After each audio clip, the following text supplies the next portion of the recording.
Salut tout le monde, j'espère que vous allez bien les amis, on est parti ce soir pour le petit débrief de cette 19e journée de Liga qui a opposé le Real Madrid au FC Valence. C'était un match en retard.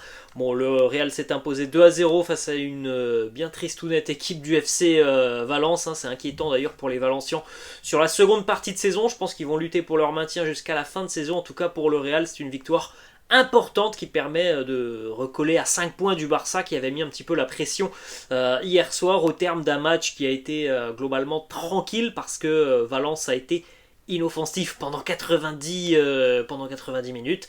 Thibaut Courtois n'a eu absolument aucun arrêt à réaliser ce soir. Bon, c'est une victoire qui fait du bien avant ce déplacement aussi du côté de Majorque. Ça sera un match, je pense, beaucoup plus compliqué ce week-end, dimanche du côté des Baléares face à Majorque. Après, voilà, il y a quelques petits enseignements aussi à tirer tout de même de cette rencontre. Buteur côté Real en début de seconde mi-temps, un missile du pied gauche une nouvelle fois à l'extérieur de la surface de réparation. Marco Asensio et quelques minutes plus tard, 3 minutes plus tard, belle ouverture de Karim Benzema pour Vinicius qui va battre à la course Gabriel Paulista et aller terminer d'un plat du pied droit dans le but du gardien géorgien du FC Valence. Gabriel Paulista, Vinicius, ils se sont d'ailleurs retrouvés une vingtaine de minutes plus tard avec un très vilain geste de Paulista, tout simplement quasiment une balayette sur Vinicius, ça a fait carton rouge. Voilà, on pouvait pas sortir autre chose qu'un rouge sur cette vilaine faute du défenseur du FC Valence sur Vinicius. Ça a même chauffé entre Paulista et Eder Militao sur le banc. Pour démarrer ce petit débrief, c'est une petite nouveauté que je voulais inclure, c'est les 3 points que je vais ressortir de cette rencontre, alors que ce soit des choses positives ou négatives, de petits constats. Je vais faire ça maintenant à chaque débrief. Les 3 points que je vais ressortir ce soir, c'est les 5 points d'écart entre le Barça et le Real à la mi-saison. Le deuxième point aussi que je voulais mettre en avant ce soir, c'est pour moi le problème au niveau du milieu de terrain quand on aligne Modric et Kroos en même temps. On a bien vu sur la première période que c'était tout de même très très limité en ce qui concerne l'impact, tout simplement, la répétition, on va dire ça comme ça, mais des efforts. Je trouve que ça devient de plus en plus compliqué d'utiliser et Modric et Kroos en même temps. Voilà, je pense qu'il faut un petit peu plus d'énergie au milieu de terrain et la première mi-temps, je pense, elle nous l'a montré, même si c'est vrai que sur la seconde mi-temps c'était quand même beaucoup mieux, mais on a quand même l'habitude de voir un Real Madrid diesel. Et le troisième point, là c'est quand même beaucoup plus inquiétant, c'est malheureusement des blessures. Les blessures, on en a déjà depuis plus d'un mois du côté du Real et on va en rajouter 2 ce soir. Et pas des moindres en plus, ce sont des titulaires tout simplement qui se sont blessés au cours de cette rencontre. Karim Benzema, vous l'avez vu, pour ceux qui ont regardé la rencontre, sur une situation où il aurait pu marquer d'ailleurs en seconde mi-temps.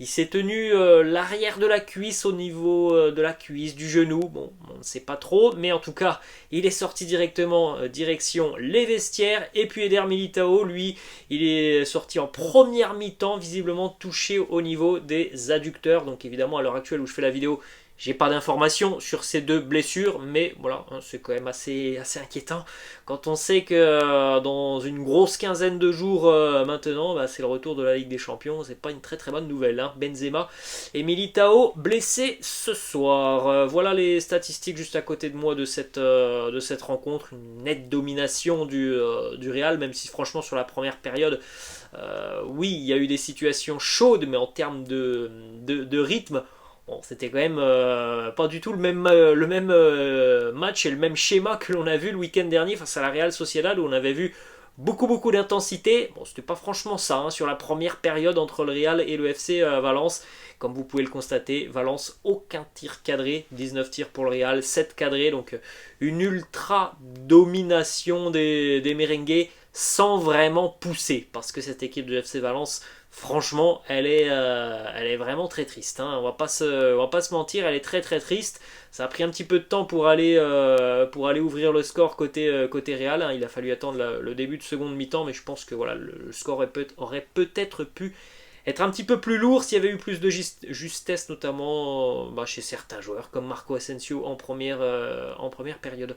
Voilà le compo d'équipe de Carlo Ancelotti pour affronter le SC Valence. Courtois dans les buts, Rudiger, Militao en charnière, Nacho à droite, Eduardo Camavinga à gauche, évidemment en lieu et place de Ferland Mendy qui est blessé, Kroos, Modric au milieu de terrain, accompagné de Dani Ceballos, Vinicius à gauche, Benzema numéro 9 et Marco Asensio à droite. Thibaut Courtois, comme on l'a dit, on va pas en parler longtemps de Thibaut Courtois. Aucun arrêt à réaliser ce soir. Il y a rien pour Thibaut Courtois. Il s'est peut-être un petit peu ennuyé dans son but parce qu'il n'a jamais eu l'opportunité tout simplement de se mettre en évidence. C'est tant mieux, on va dire ça comme ça, c'est tant mieux parce que depuis le début de saison quand même on voit souvent le Real être en difficulté défensivement. Pour le coup, aujourd'hui, Valence ne nous a posé aucun problème. Hein, ça, c'est sûr. Cavani, il n'a rien pu faire. Mais dans l'ensemble, c'est même pas Cavani. Hein, c'est cette équipe de Valence qui a été d'une inoffensivité, je sais pas si ça se dit, mais qui a été très, très inoffensive. Voilà, en tout cas, du côté du FC Valence. En ce qui concerne la défense, on a été globalement très solide. Hein, les statistiques, elles parlent d'elles-mêmes. Rudiger a été très solide dans la lignée de ce qu'il nous fait depuis une grosse quinzaine de jours. Pour Militao, on peut le juger sur ses 30 premières minutes parce qu'il est sorti sur blessure, mais il a été lui aussi assez solide. Il y a eu 2-3 transversales en première période qui étaient très intelligentes pour Vinicius, pour tout simplement de donner un petit peu d'air et oxygéner le jeu. Ça, c'était assez intelligent de la part de Militao. Donc voilà ce que l'on pouvait dire défensivement. Camavinga a été encore une fois très très dynamique sur son côté. Alors oui, peut-être un petit peu de déchets, notamment sur les projections offensives, mais défensivement, ça reste très très solide. Il a gagné beaucoup de duels, tout comme Nacho de l'autre côté. Alors Camavinga, lui, se projette vers l'avant. Alors c'est pas toujours exceptionnel parce qu'il y a du déchet, mais en tout cas il se projette. Pour Nacho, voilà, défensivement la tâche elle est faite, plutôt bien faite. Mais c'est sûr que offensivement, voilà, on n'a pas beaucoup vu Nacho apporter offensivement. Et c'est vrai que je trouve qu'on a quand même été, notamment sur la première période, assez déséquilibré. Ça passait beaucoup à gauche, ça passait très peu du côté droit, parce qu'on avait aussi un Marco Asensio qui a raté énormément de choses, notamment sur la première période. En ce qui concerne le milieu de terrain, comme je l'ai dit en prémisse de la vidéo, voilà, je trouve qu'on a quand même manqué de rythme en première période avec ce milieu Modric-Kroos qui est un milieu exceptionnel, mais ça on le sait, mais quand il faut mettre un petit peu plus de rythme pour bousculer l'équipe adverse, c'est pas forcément, je pense, les joueurs qu'il faut sur le terrain. Je pense que voilà, il y a plus d'énergie si je suis un Camavinga. Bon, en l'occurrence, là, Camavinga, c'est pas possible, il était latéral, mais je pense que c'était pas forcément la bonne solution d'utiliser Modric et Kroos ce soir face à un adversaire qui a été plutôt bien en bloc en première période et qui au final a pas eu beaucoup de mal quand même à défendre en première période. Kroos a souvent, en plus de ça, été très très bas dans son positionnement. C'était quasiment le troisième défenseur central. Et puis c'était assez compliqué de trouver Modric dans de bonnes dispositions sur la première période, beaucoup mieux en seconde mi-temps, Luka Modric. Même si c'est vrai que sur la première période, Luka Modric aussi a failli a offert un très bon ballon à Marco Asensio. Hein. C'est une passe D que Marco Asensio a raté. Mais c'est vrai qu'on l'a quand même moins vu sur la première période, beaucoup plus sur la seconde mi-temps. Dani Ceballos, comme à son habitude, a été très très actif, même s'il n'a peut-être pas forcément trouvé beaucoup de fois, notamment Karim Benzema. Ça c'est une association qu'on aimerait bien voir, mais je pense qu'il n'y a pas eu énormément d'échanges Dani Ceballos-Benzema. Mais il y a eu quand même une très très grosse activité, notamment aussi encore une fois sur la seconde mi-temps, et puis toujours cette envie d'aller de l'avant, très peu de déchets. Il a perdu quelques ballons, c'est arrivé, oui, ça arrive évidemment, mais encore une fois très très juste au niveau du milieu de terrain, encore une fois sur la moyenne de passes ce soir c'est exceptionnel. Au niveau des trois, c'est du 95% plus ou moins de passes réussies pour les trois milieux de terrain, mais voilà, ce qui m'a gêné un petit peu c'est le dynamisme au niveau de la première période côté milieu de terrain du Real. En ce qui concerne l'attaque, Vinicius est passé complètement à côté de sa première mi-temps. Et franchement, moi à la mi-temps, je me disais, mais c'est pas possible, Vinicius, il faut qu'il souffle, quoi. Il faut qu'il aille sur le banc de touche. Parce que les prestations de Vini depuis le retour de la Coupe du Monde, c'est une ou deux éclairs de génie par match, mais sinon globalement très brouillon. La première mi-temps, franchement, Vinicius, il est absent des débats, il rate quasiment tout et on ne le trouve pas. Bon bah la seconde mi-temps, il a été quand même beaucoup mieux. Il a eu, j'ai l'impression, il a retrouvé la forme à la mi-temps avec beaucoup plus de tonus, de punch.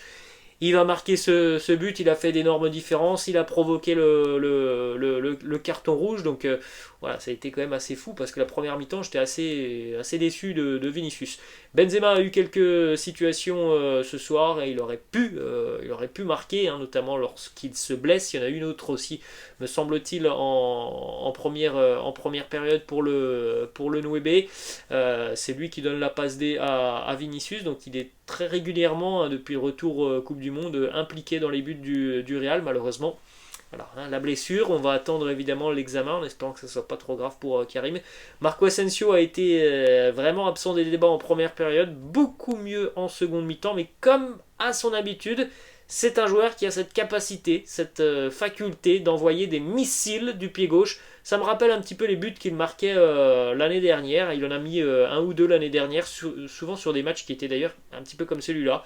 Des matchs fermés où c'était difficile et où il envoie un missile de l'extérieur et puis ça permet de débloquer la situation. C'est ce qu'il a fait ce soir. Il était quand même mieux en seconde mi-temps. Donc voilà, au final c'est fou parce que la première mi-temps d'Asensio et de Vinicius, je trouve qu'elle est très très moyenne. Et puis ben, ce sont ces deux joueurs qui font la différence en seconde mi-temps. Voilà les amis, la fin de cette vidéo, j'espère que ça vous a plu. N'hésitez pas comme d'habitude à lâcher un petit pouce bleu, n'hésitez pas non plus à vous abonner à la chaîne, n'hésitez pas non plus à me laisser en commentaire ce que vous avez pensé de cette rencontre. Si vous avez comme moi 3 petits points à ressortir de cette rencontre, eh bien n'hésitez pas à me laisser tout ça en commentaire. Je vous laisse et je vous dis à la prochaine. Ciao.